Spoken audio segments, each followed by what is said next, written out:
At the celebration banquet my girlfriend attended with her first love, in the heat of the moment, the confused crowd asked them to kiss. Watching the video, which a friend forwarded to me and was now trending, I was strangely calm.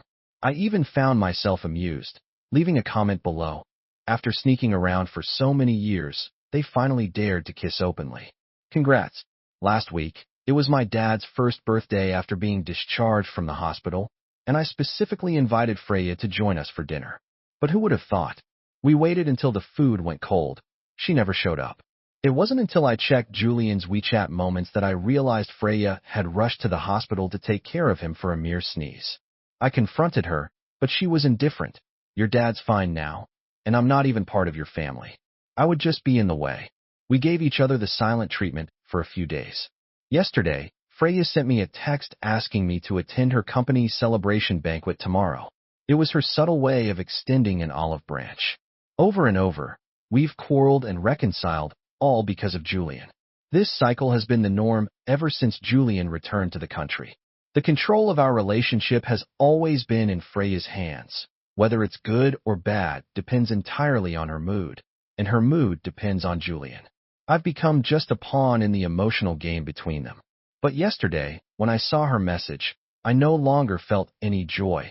All I felt was overwhelming exhaustion. I knew something significant had happened, but maybe it was a good thing for me after all. I could finally take my heart back. Leaving it in the hands of someone who doesn't value it has been utterly draining. I replied calmly, "Got it," and went back to work. After all, I had been disappointed far too many times. After work today, I tidied myself up, but after some thought, I didn't bother changing into a suit. When I arrived at the banquet hotel, I was right on time. Without an invitation, I couldn't get in. Calling Freya yielded no response, and my messages went unanswered. I could only stand at the entrance, watching the elegantly dressed guests come and go, feeling like a fool left out in the cold. After the 10th unanswered call, I simply turned and left. The banquet was so crowded that it was impossible to get a cab. In the end, I decided to walk home. I hummed a tune as I strolled, taking in the scenery. It was actually quite peaceful. When I finally got home, I saw the video my friend had forwarded. In the video, a stunning couple, looking perfect together, shared a passionate kiss amidst the cheers of the crowd. The caption read, "The main stars of the banquet, Freya and her date."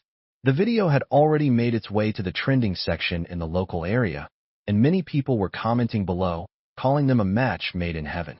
Oddly enough, when I saw the video, my heart felt an eerie calmness. There was even a sense of relief that they were together. Otherwise, my recently resolved heart might have wavered again. I raised my hand to type a few words under the video, which were quickly buried under a flood of comments. Freya and her little lover can finally be open about it now. Respect and congrats. After a shower, I went straight to bed. I didn't bother with the rumors circulating online, nor did I ask Freya why she didn't give me an invitation. None of it mattered to me anymore. In the middle of the night, half asleep, I heard Freya stumbling back drunk. Listening to her heavy footsteps, for the first time, I didn't get up to help her, nor did I make her a bowl of hangover soup. Smelling the alcohol on her breath, I frowned. It turns out that when I stopped seeing Freya through rose-colored glasses, she's actually quite irritating. For some reason, she didn't turn away for a long time. I pretended to roll over, leaving her behind. "Leo, I want some hangover soup," she mumbled, complaining. But I stayed motionless in bed. No hangover soup was worth getting up for in the middle of the night anymore. I used to wait at home like a housewife, just so that when Freya returned, she'd see someone was waiting for her. But all I got in return was her cold indifference and disdain. Even that bowl of soup would often end up spilled on the floor after one of our heated arguments, staining the carpet I carefully chose. She was always standing tall, watching my emotional outbursts with an air of superiority, then stabbing me in the heart. If I really had something with Julian, why would I still be with you now? Eventually, she stopped explaining anything. She would just watch me unravel like a madman, falling apart and piecing myself back together. Then she'd step all over me again, just when I'd found some balance. I got used to it. Looking back now, a grown man behaving like I did was pretty pathetic. Even just thinking about it is embarrassing. Seeing I wasn't responding, she pushed me again. I continued pretending to sleep, not moving a muscle. Finally, she gave up. She clattered about the house, removing her makeup and showering noisily. By the time I woke up again, it was already 10 in the morning. Surprisingly, Freya was still asleep, her face buried in the covers. Strange, she wasn't out with Julian today. After a simple brunch, I sat on the couch re-watching the video from yesterday. I watched them kissing and dancing together on loop at least 10 times, down to the details of the Rolex watch Julian was wearing last night. The latest model, a gift from Freya for no reason at all, just because she felt like giving it. So different from the Freya who had always been so stingy when it came to buying a gift for my dad when he was in the hospital. At 1 in the afternoon, Freya finally got up. She looked at the empty dining table, confused as to why I hadn't cooked for her as usual. "Why didn't you come yesterday?" she asked, scrolling through her phone beside me. "You didn't give me an invitation. They don't know me. How would I have gotten in?" I joked. Freya had worked her way up to vice president at her company, yet none of her colleagues knew who her boyfriend was. Some even thought she was a wealthy single woman. I used to get upset about it, but she always scolded me with a patronizing tone. "I go to work to make money, not to show off my relationship. Can you stop interfering with my work?" It wasn't until yesterday that I realized it wasn't that she didn't want to introduce her boyfriend. It's just that the title of boyfriend could only belong to Julian. "Why didn't you call?" she asked. I smiled and gestured to her phone's missed calls. It was probably filled with my calls by now. "Well, since you didn't show up, I ran into Julian and had him stand in for you." I nodded, saying nothing. I knew exactly what kind of person Julian was. He did it on purpose. Great. After all, he's much better looking than me. A perfect fit to be your date. There was no argument. Freya widened her eyes as if she didn't recognize me. "Are you mad? I told you nothing's going on between us." I quickly responded. "If you two could be together, you would have already been, and I'd be out of the picture." I interrupted her. "I'm going to work overtime today, so I won't be home for dinner." When I returned from overtime, the house was already empty. Sure enough, Freya had started another round of silent treatment. Honestly, the Cold War is pretty pointless. I used to rack my brains for all kinds of little surprises to make peace with Freya, killing off all my brain cells in the process. Now, I actually feel an unprecedented sense of relief. I don't have to wait up for Freya to come home at night, nor worry if she's out getting drunk. In the mornings, I no longer have to take a detour around 3 streets just to drop her off at work, leaving the house half an hour early. I don't even have to keep an eye on my phone during work, waiting to see if Freya would text me back or worrying about whether she's with Julian. None of it is my concern anymore. Bringing my focus back to myself, I now have more time to do my own things. I can unapologetically play games with my buddies or grab a late-night snack with colleagues at a barbecue joint. Even when I work overtime, I feel more energized. Watching colleagues who joined after me rise to leadership roles, I feel ashamed of how little I've achieved. I'd been coasting along ever since Freya said, "As long as one of us can earn money, that's enough." I gave up on my career without hesitation. Every day, I'd come home early just so Freya could have a hot meal waiting for her, even though she barely ate at home due to her social commitments. I kept at it for years, day in and day out. I guess I've always been blinded by love. Now that I've broken free of this toxic cycle, I realize how wrong I was. Maybe there's no such thing as first come, first served in love, but the person who's not loved definitely loses. Freya never even bothered to visit my dad when he was sick, yet she was willing to make ginger soup for Julian when he sneezed. I ruined my own career for this woman, and now I've got nothing to show for it. Even my once proud relationship has become a laughingstock to others. I guess I should be thankful to the person who filmed that video. If it hadn't been for that video, I wouldn't have seen things clearly and made up my mind. Who knows how much longer I would have been stuck in this emotional whirlpool, unable to escape. The ambition of the younger generation has rubbed off on me. It's time I take the second step in my life.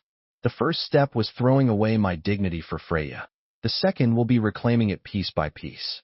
I'm starting to take my job more seriously, even staying late to work overtime voluntarily. I've been preparing for all kinds of exams and evaluations, pushing myself to new limits. In this era of slackers, I quickly stood out. My colleagues constantly joke that I've become a workaholic. For some reason, their banter is a lot more fun than Freya's arguments ever were. These past few days, Freya is still giving me the cold shoulder, and she's barely been home. That's fine by me. Otherwise, I wouldn't know how to explain my sudden workaholic transformation to her. In her world, she's always the most important. When the Cold War ends, I'm sure I'll have to go back to being the servant catering to the spoiled princess. God, let this Cold War drag on a bit longer. At least for now, I'm living the freedom I haven't felt in ages. During a break in the meeting, I stepped out with a colleague for a cigarette. Freya unusually sent me a message, only to quickly retract it. I knew this was one of Freya's little tricks, pretending to send the wrong message and then withdrawing it. It was meant to grab my attention. Unfortunately for her, that tactic only worked when we were still flirting. Back then, I would have gotten jealous, thinking she was deliberately trying to catch my eye. But now, I just figured Freya had really sent it by mistake. I deleted the conversation, erasing years of memories along with it. After work, I got a call from Freya. "I'll pick you up after work." She didn't ask, she commanded, leaving no room for refusal. I guess she knew my car was restricted today and that I hadn't driven. But my first reaction was to say, "No need, I'll just take the subway. It's more eco-friendly." My refusal earned a sarcastic laugh from Freya. She said she'd be waiting downstairs, then hung up. With no other choice, I slung my bag over my shoulder and waited downstairs for her. An hour passed, and still no sign of Freya. Then the phone rang. It was her. "You haven't come down yet." I explained that I'd been standing at the entrance the whole time, but she said she'd been waiting for me for a while. Her silence on the other end told me she was on the verge of getting angry. "Aren't you at Sapphire Tower?" A smirk crossed my face. Sapphire Tower is Julian's company, not mine. Huh. I knew I shouldn't have placed any faith in Freya. It was just further proof of my position in her heart. "I'll take the subway. Don't bother coming here." I hung up before she could say anything else. It was the first time I'd ever hung up on her, and it felt great. By the time I got home, Freya was already sitting on the couch waiting for me. A rare sight indeed, considering she always had a million excuses not to come home. Dinner with co-workers today, camping with friends tomorrow, and somehow Julian's shadow always seemed to be there in the background. "Leo, you're back. I didn't mean it today. I was trying to surprise you, but I messed it up." I know you didn't mean it. In fact, it's because she didn't care. I get it now. You're not mad, right? She studied my expression, trying to gauge my mood. I shook my head and just grabbed enough ingredients from the fridge to make a meal for one. It had been a while since I cooked, and my skills were rusty. Seeing me prepare food only for myself confirmed in her mind that I was upset. "You're not even cooking for me anymore? If you're not mad, then what? Why are you always like this?" "I've already apologized, isn't that enough?" See, this is classic Freya. She's good at reading people, but never takes responsibility for her own actions. It's partly my fault, too. In the past, I would have gotten angry by now. I'd even dredge up old grievances and demand we settle them. And whenever that happened, she'd find my weak spot and hit me with the same line. "If Julian and I could be together, we would have already, and you wouldn't matter." It's laughable how much I hate that line. "There's nothing else in the fridge, you'll just have to make do," I said. In truth, I couldn't be bothered to cook for her. Countless times I'd made dinner and waited for her at home, reheating the food over and over, but she never showed. When I complained about her wasting food, she always brushed me off. "How much can a few dishes cost? Can you stop making a fuss over nothing?" Yeah, just like the food, my efforts were worthless to her. I thought Freya would take the hint and leave me alone, or that she'd give me the silent treatment for a while longer. I'd welcome that, honestly. But to my surprise, the next day at noon, she messaged me again. "I'll meet you at your office. I've got a meeting nearby and can give you a ride." Really? I glanced at my car parked in its spot. Does she know how expensive overnight parking is around here? I was about to refuse, but then I thought better of it. Maybe this would be a good opportunity to lay everything out and settle things with Freya once and for all, end it cleanly. She could be with Julian without any delay. After work, I headed downstairs with my bag. This time Freya didn't go to the wrong place, but she brought along an unwelcome Julian. To be honest, it had been a long time since we'd met in such a formal setting. Usually, it was when Julian dropped Freya off at home. Julian took his place in the passenger seat, and Freya honked the horn from the driver's seat. It was as if she were asking why I wasn't getting in the car yet. I laughed in disbelief, then opened the back door and got in. Hey, with someone else driving, why not enjoy the ride? I heard the passenger seat has the highest fatality rate in accidents anyway, so no thanks. As my thoughts wandered, I remembered the first time I met Julian. Our friends threw him a welcome party, and it just so happened to be at the same place where we were having a team-building event. I'd had a few drinks, and after the event, I wanted to go home with Freya, but I saw the two of them drinking from the same glass. In response to our mutual friends' teasing, someone even asked Freya, "When are you going to break up with that guy? Julian is standing right in front of you." Julian, with his typical calm and charming demeanor, just smiled at Freya. Freya didn't say anything. She just shook her head. That was when I realized Julian was the long-lost first love buried deep in Freya's heart, and that's why I couldn't help but compare myself to Julian. But now, I've long since stopped caring about that. Comparing ourselves to others. What's the point? Freya, there's an art exhibition this weekend. Why don't you come with me? Julian's voice broke the awkward silence in the car. For some reason, Freya didn't immediately agree. She glanced at me through the rearview mirror, watching my reaction. Leo wouldn't be that petty, would he? Keeping you cooped up at home all weekend like some kind of housewife. Julian's mocking tone came through. He never thought much of me. I shrugged. Do whatever you want. I've got overtime this weekend anyway. Go enjoy yourselves. Just try not to let another video go viral this time. It's not a good look, I said pointedly, earning a confused look from Freya. A video? What video? Her confusion seemed genuine, but I didn't care to explain. Why bother causing more trouble for myself? Julian quickly shifted the conversation back to the art exhibit, and I knew this whole thing was part of his plan. But as long as Freya doesn't officially break up with me, Julian has to stay on the sidelines. I had intended to clear things up today, but now I found it amusing to let Julian play the third wheel for a bit longer. I stopped talking and focused on saving all the trending videos from yesterday. They were solid evidence of Freya's infidelity. Thinking of that, I couldn't help but feel a pang of regret about the parking fees. Listening to the two of them chatting, I slowly drifted off to sleep. When I woke up, we were already home. I stretched lazily and followed Freya upstairs. Silence hung between us, but I found comfort in it. "You're working overtime this weekend?" she suddenly asked, catching me off guard. "Yeah," I replied. "Going to the office to read counts as overtime, doesn't it? Today I picked up some things with Julian." "I specifically came to pick you up after work," she hurriedly explained. But her words held no weight with me. Julian's family isn't short of money. What could he possibly need Freya to buy for him? Maybe she's just playing the simp again, following him around like a loyal dog. As I thought about it, I chuckled bitterly. Haven't I been Freya's dog all along, too? Only now, this dog has finally wised up. It's time to turn my back on her. I mumbled some half-hearted responses and prepared to shower and sleep. Later that night, Freya pressed herself against me, sending a shiver down my spine. But I didn't move. My heart was as calm as still water.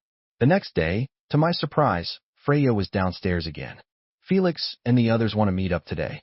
They insisted I bring you along," she said. I glanced at her, speechless while thinking about my expensive parking fees. I held back for a while, but finally I spoke. "I'll drive. You lead the way. Just make sure to follow me, okay?" she urged, worried that I might back out. Why would I? Felix was the one who sent me that video. He was also the one who encouraged Freya to break up with me. They all grew up together, childhood friends. Everyone thought Freya and Julian were meant to be together, destined for each other. For reasons unknown, when Julian left the country, Freya ended up dating me, the clueless fool. We've been together for years now, but since Julian came back, the whole group has been hanging out like they did when they were kids. Felix has told me countless times about how great their relationship was, how their family supported it, how they were a perfect match. Whenever I heard that, I would go crazy, running to question Freya only to get the same response. If we could be together, we would have already. What's it got to do with you? It was a vicious cycle, reopening my healing wounds, watching them slowly fester. But luckily, I'm like a cockroach, hard to kill. I cut out the rotten scars, and for the wounds that wouldn't heal, I stitched them up myself. I'm moving on. I accepted Freya's invitation. After all, I was curious to see what kind of drama this banquet would bring. We stood at Felix's door. Before I could even ring the doorbell, the door opened. Streams of confetti rained down, and Julian stepped forward holding a bouquet of roses, handing them to Freya. Today marks the 15th anniversary of us knowing each other. When you confessed to me back then, I didn't respond because I wanted to give you a better life so you'd never have to worry. so you wouldn't have to work so hard. Now I have the means to make you happy. I think it's time to give you my answer. I want to be with you." Their mutual friends cheered and egged them on without restraint. Felix chimed in. Julian gave up a high-paying job overseas and rushed back for Freya. "Freya, it's time to get things back on track. We're all waiting for the wedding." The atmosphere was so harmonious that even I, the so-called official boyfriend, couldn't help but applaud. Clap, clap, clap. It was only then that people seemed to realize I was there, and the crowd fell silent, except for Felix, who was clearly drunk. "Leo, you've got the nerve to show up? If you're a real man, you'll be smart enough to give Freya back to Julian. Haven't you figured it out yet after all these years?" Sure, my tone was light and playful. "Julian, congratulations on getting what you've always wanted. The third wheel is finally getting promoted to the main act." Freya turned to me in disbelief as if she didn't recognize me. I shrugged. "Did I say something wrong?" "Leo, you can't talk about Freya like that." Julian snapped. Seeing that Freya hadn't responded, a flash of dissatisfaction crossed his face before he redirected his anger toward me. "I'm just trying to give us closure for the past. You don't have to be so harsh." Closure? I wasn't sure what kind of closure involves forcing a confession in front of someone's boyfriend. Maybe this is just how rich people entertain themselves. People around us started taking sides, criticizing me as if I shouldn't have been there in the first place. Enough. Freya tossed the flowers to Felix and, with a blank expression, walked over to my side. "Leo is my boyfriend, and I'm the one who asked him to come. If you have any complaints, direct them at me." Wow. She suddenly remembered to stand up for me. Freya must be going through something, because in the past, whenever her friends made fun of me, she'd stand there like a victorious statue watching me take the hits. If you asked her about it, she'd say, "They're just friends. You're a man, what's a few words? Why take it so seriously?" Now that I've lost all hope, she's decided to defend me. But it's too late. People often try to prove their place in someone's heart by testing their emotions again and again. The more emotional the reaction, the more important they feel their place is. Eventually, I realized Freya wasn't emotionally numb. She had simply channeled all her attention toward Julian. "Freya, don't get me wrong. I'm just trying to make up for what I couldn't do before.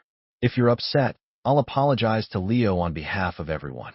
I'm sure Leo won't hold a grudge, right?" Julian was smart, defusing the situation by taking all the blame himself. A clever diversion. Freya's face showed hesitation as she glanced between me and the crowd around us. "I won't hold a grudge. After all, I didn't say anything when your kissing video went viral. It's just a confession. I'm not that petty. Don't worry," I said casually. "A video? What video?"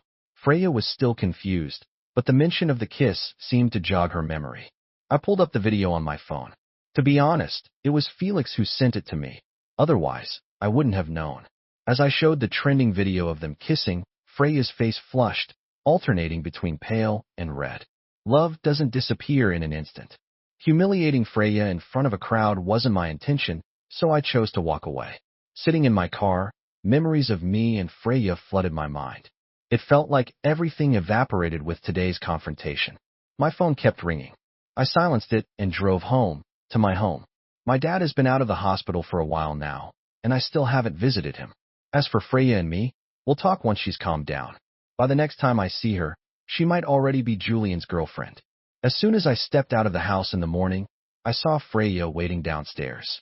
The rising sun cast a soft glow on her delicate face, even making her weariness seem perfectly aligned with the scene. "Leo, you're finally out." Seeing me, she hurried to match my steps. "You weren't answering my calls, and you haven't been home. I didn't know how else to reach you. I don't even have your parents' phone numbers. I've been waiting for you." That's right. 5 years together with Freya, and she still didn't have my parents' contact info. She hesitated to even visit my dad in the hospital, yet she never forgot to send gifts to Julian's parents for every holiday. I had originally planned to use this chance to introduce her to my parents, but now it seemed unnecessary. Seeing my silence, she anxiously continued, "I really don't know how that video got out. I've already contacted the uploader to get it taken down. We were just playing a game back then, and I didn't want to embarrass Julian in front of everyone. This was my fault. I swear it won't happen again. It won't happen again." Freya had said that many times. After getting drunk with Julian. After spending a night together because I couldn't reach her. After staying over at Julian's place to take care of him, she would always snap, "I told you it won't happen again. What more do you want?" She was the one who kept making promises only to break them. "I'll stay at my place for now. Let's both take some time to think things over." Ignoring her hollow promises, I got in the car and drove to work.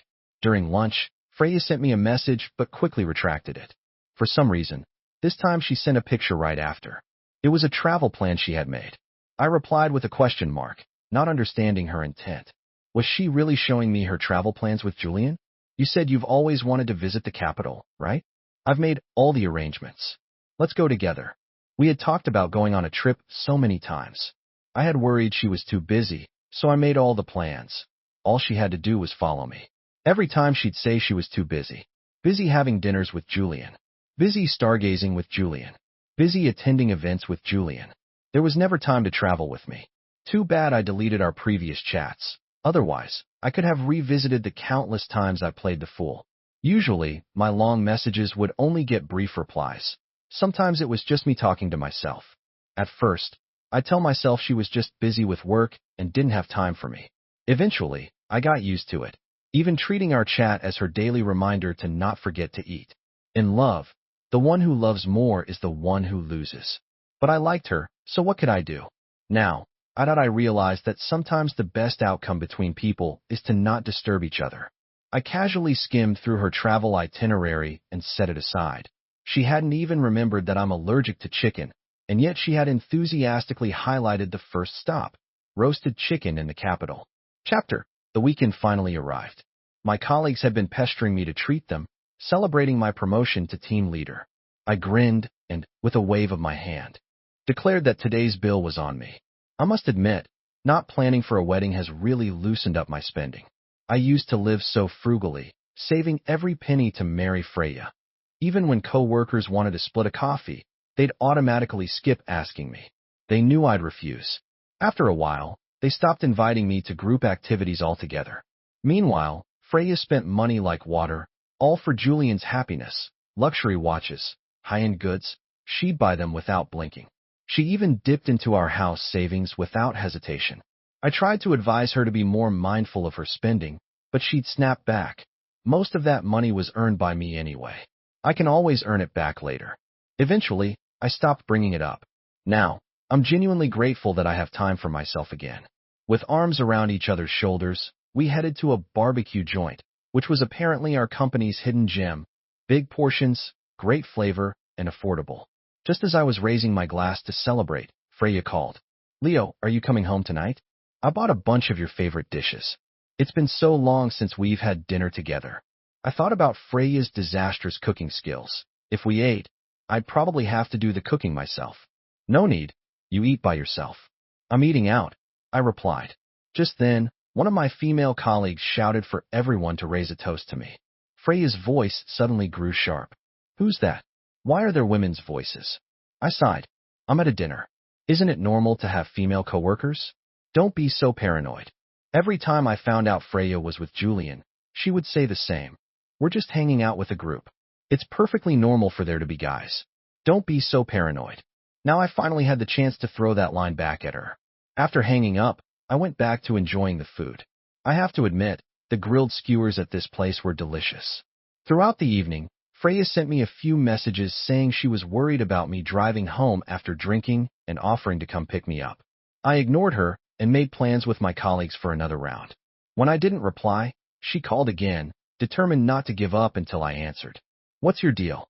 "Princess, I'm worried about you. Just give me a chance to apologize, okay?" She paused before finally getting the words out. Hearing an apology from Freya was like seeing a different person entirely. She always prided herself on being a strong, independent woman, someone who bled sweat but never cried. She never admitted her mistakes or apologized. When I loved her, that was her filter of strength. When I no longer loved her, it just seemed crazy. I sent her my location but purposely didn't mention when we'd be done.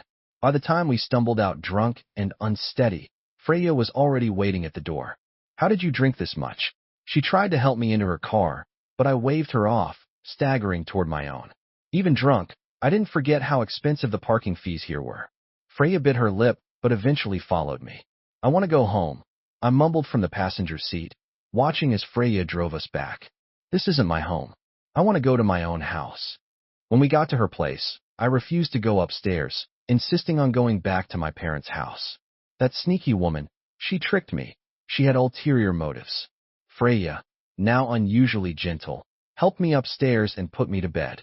Before leaving, she pressed a soft kiss to my forehead. I opened my eyes fully alert, touching the spot where her kiss had landed. I felt an eerie sense of calm wash over me. Chapter.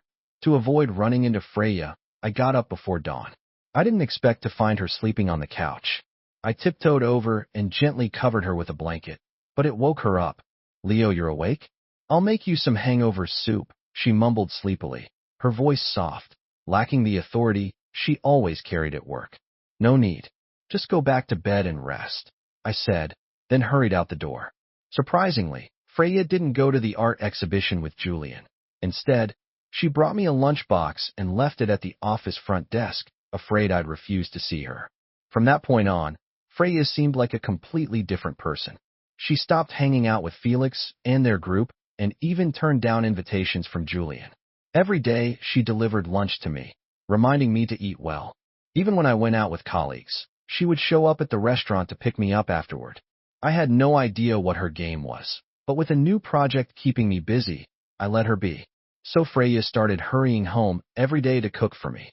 Some of her friends messaged her, teasing that she must be preparing to settle down with Julian and become a housewife. I happened to be sitting next to her when she received one of those messages. The voice note played loud and clear. Freya fumbled to close the message but accidentally turned up the volume instead. Expressionless, I sat next to her reviewing a work proposal, feeling utterly calm inside.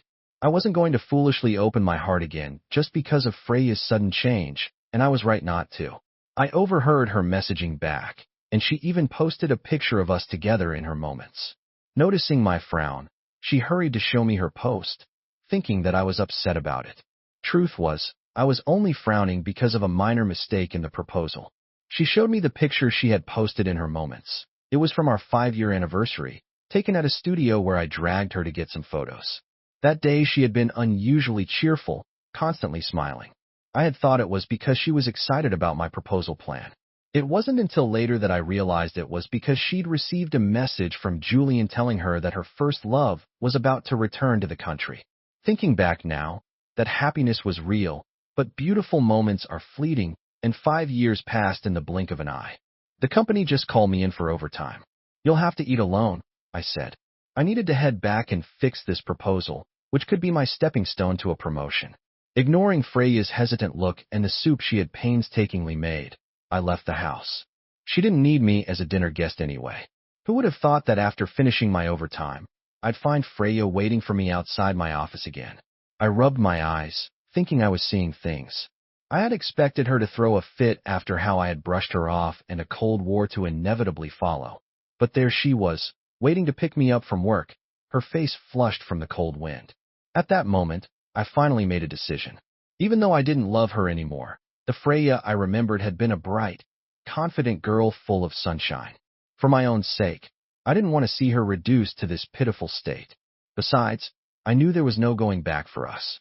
Let's talk, I said, walking toward her and watching as her expression shifted from surprise to fear.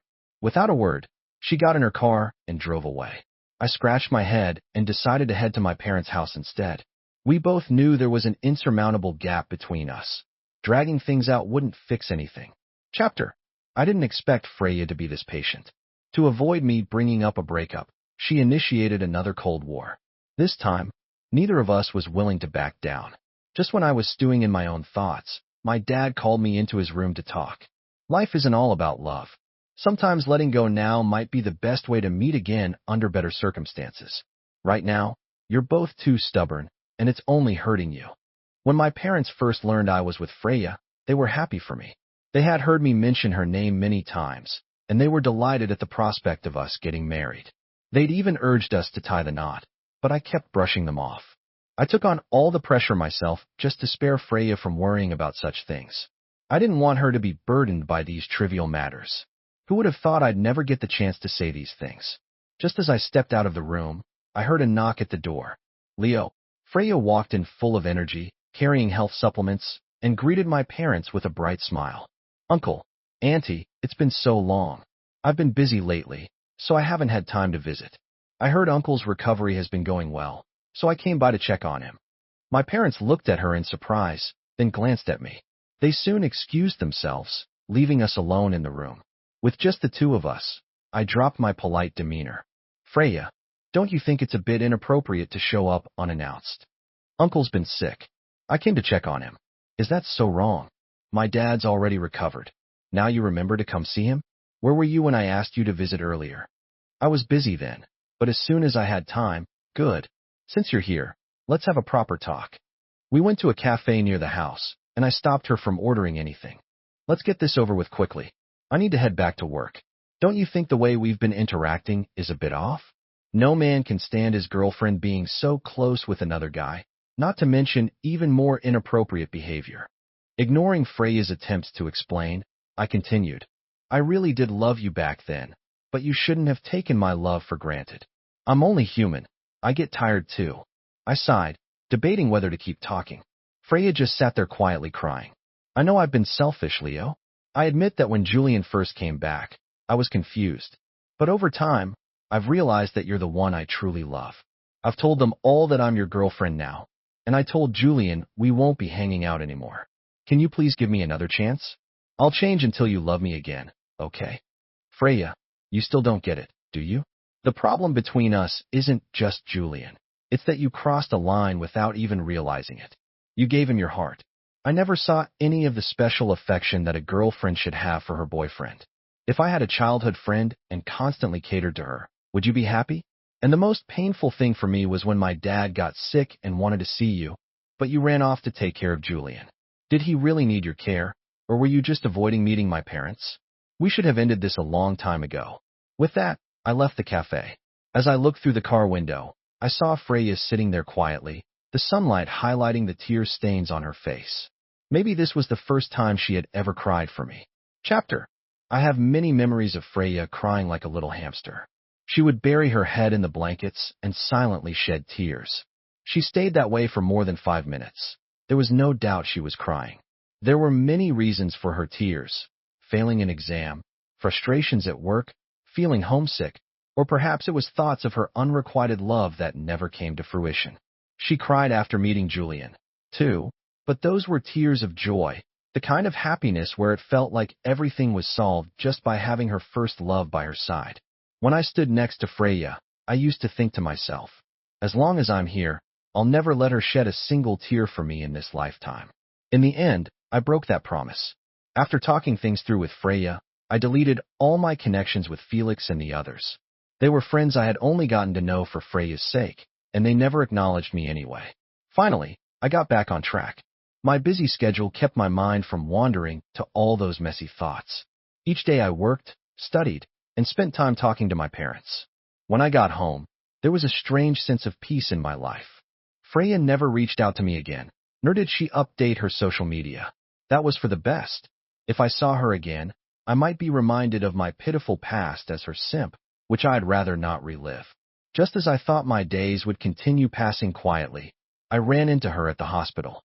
I was there with my dad for a follow-up when I spotted her looking around at the entrance. I wanted to pretend I hadn't seen her, but her eyes lit up when she saw me and she jogged over. Leo, Uncle, what a coincidence. She greeted us and naturally took the medical file from my hands. Was the checkup smooth? Uncle, you're recovering well, right? She affectionately linked her arm through my dad's and kept glancing back at me. Leo, why are you just standing there? Come on, catch up. I was at a loss, watching as she led my dad to the car and headed home. The whole way, she had my dad laughing nonstop. I couldn't even figure out how to cut into their conversation. When we got home, my dad asked me to see Freya off properly.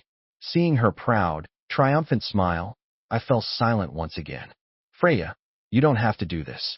Really, you don't need to waste your time taking care of my parents. Besides, there's no future for us. Why are you putting yourself through this? The Freya I remembered always held her head high, never bowing to the world. Even when life was full of ups and downs, she was always full of hope. Even though we've broken up, I don't want her to change who she is. It's not worth it. People should live for their own brilliance, not give up their identity. That's the lesson I've learned.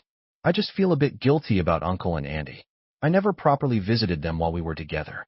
Can't you give me this chance? I just want to make up for lost time. Is that so wrong? You know my answer. I don't want to be harsh. Hearing my mom call out for Freya to stay for dinner, I steeled myself, ignoring Freya's hopeful gaze as I closed the door behind her.